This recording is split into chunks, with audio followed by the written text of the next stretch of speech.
এই মহব্বতটা বলতে আমরা মানুষের মহব্বত বুঝাচ্ছি। সো মানুষ বলতে সব ধরনের মানুষ আমাদের মা, বাবা, ভাই, বোন বা প্রেমিক-প্রেমিকা সবকিছুই বুঝায়। সো এটার মাধ্যমে আমরা সত্যিকারের মানে মহব্বতটা জিনিসটাকে আমরা প্রমোট করছি, ভালোবাসাকে আমরা প্রমোট করছি এবং আপনি দেখতে পাচ্ছেন এটার রংটা কিছুটা মানে রঙিন লাল যেটা কিনা ভালোবাসার রং। সৃষ্টি হয় ভালোবাসার যে একটা আত্মিক সম্পর্ক তৈরি হয়, ওই শরবতটা খেলে ওইরকম একটা মানুষের মধ্যে একটা পিল কাজ করবে যে নেক্সট টাইম সে যে আসতে বাধ্য হবে, এবং ভালোবাসার যে সম্প্রীতির যে মিশ্রণ থাকে, কেমিস্ট্রি থাকে, ওই জিনিসটা খাওয়ার পর সে পিলটা পাবে, নেক্সট টাইম সে আসতে বাধ্য হবে। জুস আছে, তরমুজ আছে, মিনারেলস আপনার ওয়াটার আছে, তারপর আছে মিলার শিট দুধ আছে, পাউডার দুধ আছে। আমার এখন হাতে সময় নেই, যেমন আমি প্রিয় সময় এটা আমি জিনিসটা সার্ভ করছি এবং কাস্টমারদেরকে হেলদি যে একটা স্বাস্থ্যকর যে একটা খাবারটা এটা আমি মানুষের মধ্যে পৌঁছে দিচ্ছি, যে এখানে অস্বাস্থ্যকর যে বিষয়টা মানুষের অনেক শরবতে আমরা বিভিন্ন দেখি যে অস্বাস্থ্য বিষয় আমরা বেশি ঝুঁকিপূর্ণ, তো আমরা এই খাবারটা সার্ভ করছি একমাত্র স্বাস্থ্যের উপর নির্ভর করে।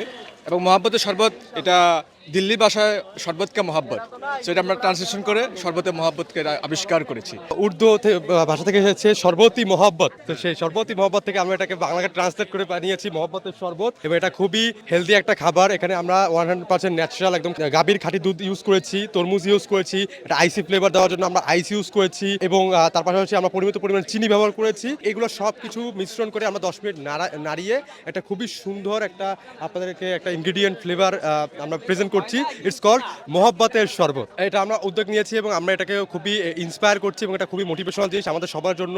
এতে আমাদের ইউনিভার্সিটি কালচারের ভিতরে এন্টারপ্রেনারশিপ কালচার আমরা গ্রো করছি এবং এভাবে আমরা মূলত সেলফ এন্টারপ্রেনারশিপ মানে জব রিপ্লেসমেন্টের ঝুঁকিতে না ভুগে নিজে স্বয়ংসম্পূর্ণ হয়ে ওঠাকে আমরা এটার মাধ্যমে আমরা বুঝাচ্ছি। এখানে হয়তো বা গুটি সংখ্যক কিছু ইফতারের দোকান বসতো, কিন্তু তাদের কাছ থেকে প্রচুর পরিমাণে চাঁদাবাজি করা হতো, যেটা কিনা তাদেরকে নিরুৎসাহিত করা হতো ব্যবসায়। তো এবছর এরকম কিছুই নেই, আমরা একদম সম্পূর্ণ আমাদের নিজস্ব স্পেসে, আমরা সবাই স্টুডেন্ট, আমরা নিজস্ব স্পেসে আমরা দোকান মানে জাস্ট একটা টেবিল বসিয়ে স্টল সেট আপ দিয়ে একদম বলতে গেলে খুবই মিনিমাম কস্টে আমরা বিজনেস স্টার্ট করতে পারছি। সো এটা খুবই ইন্সপায়ারিং একটা বিষয় এবং দেখা যাচ্ছে জাস্ট সেট আপ দেওয়ার সাথে সাথে আমরা বিজনেস লঞ্চ হয়ে যায় এবং স্টার্টিং হয়ে যায়।